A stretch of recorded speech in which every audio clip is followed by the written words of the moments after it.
और बीएसपी से जुड़ी फिर एक बड़ी खबर सामने आ रही है। आपको बता दें, बसपा अध्यक्ष मायावती ने प्रधानमंत्री नरेंद्र मोदी को आड़े हाथों लिया और सवालों की झड़ी लगा दी है। जुड़े रही इस पूरी खबर में हम आपको बता दें, दरअसल पीएम मोदी बीते दिनों भोपाल के दौरे पर गए थे, जहां उन्होंने यूनिफॉर्म सिविल कोड और पसंदीदा मुसलमानों को लेकर बयान दिया था। प्रधानमंत्री नरेंद्र मोदी के इस बयान के बाद में दोनों ही मुद्दों पर सियासत बयानबाजी अब तेज हो गई है। अब इस पर बीएसपी प्रमुख मायावती ने जो बयान दिया है, राजनीति में सियासत के तौर पर देखा जा रहा है। बीएसपी चीफ मायावती ने कहा कि पीएम नरेंद्र मोदी द्वारा भोपाल में बीजेपी के कार्यक्रम में सार्वजनिक तौर पर यह कहना, भारत में रहने वाले 80% मुसलमान पसमानदा, पिछड़े, शोषित, यह उस कड़वी जमीनी हकीकत को स्वीकार करना है जिससे उन मुसलमानों को जीवन सुधार हेतु आरक्षण की जरूरत को समर्थन मिलता है। बीएसपी चीफ मायावती ने कहा कि अब ऐसे हालात में बीजेपी को पिछड़े मुसलमानों और आरक्षण मिलने का भी विरोध भी बंद कर देने के साथ इनकी सभी सरकार को भी अपने यहाँ आरक्षण में ईमानदारी से लागू करके तथा बैकलॉग की भर्ती को पूरी करके यह साबित करना चाहिए कि इन मामलों में अन्य पार्टियों से भाजपा सरकार अलग है।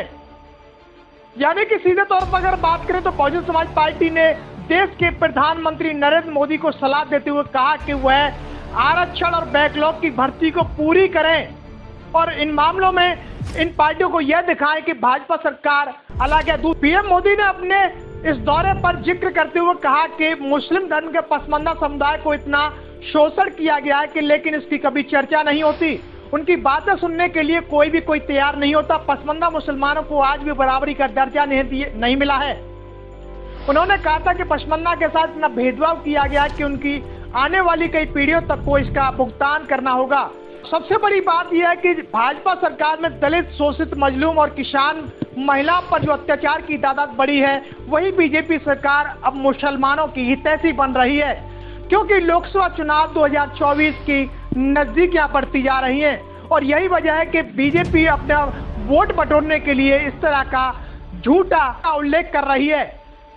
जहां एक तरफ भाजपा राज्य में दलित और मुसलमानों पर अत्याचार हो रहा है, तो वहीं दूसरी तरफ भाजपा सरकार दलित और मुसलमानों के लिए खोखले वादे दे रही है।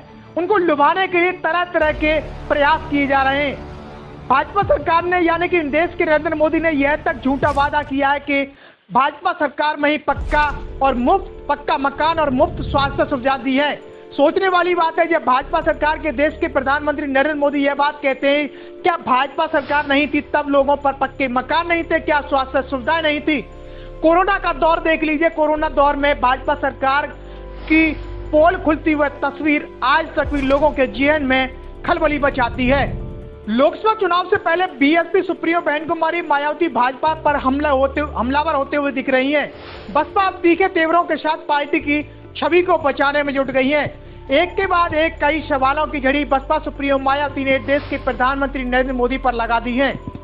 हालांकि देखना यह होगा कि बीएसपी सुप्रीमो मायावती के इस तरह के पार्टी को मजबूत करने के जो प्रयास हैं, लोकसभा चुनाव 2024 में किस तरह से वो परिणाम घोषित होंगे। इस खबर को देखने के बाद क्या है आपकी राय? नीचे दिए गए कमेंट बॉक्स में दीजिए अपनी राय। ऐसी तमाम बड़ी खबरों को देखने के लिए जुड़े रहिए हमारे साथ। खबर अच्छी लगे तो लाइक कीजिए और शेयर कीजिए और हाँ, चैनल को सब्सक्राइब कर घंटे वाली बटन को दबाना ना भूलिए। फिर आते हैं आपके बीच कुछ खास खबरों के साथ। तब तक के लिए नमस्कार, जय भीम।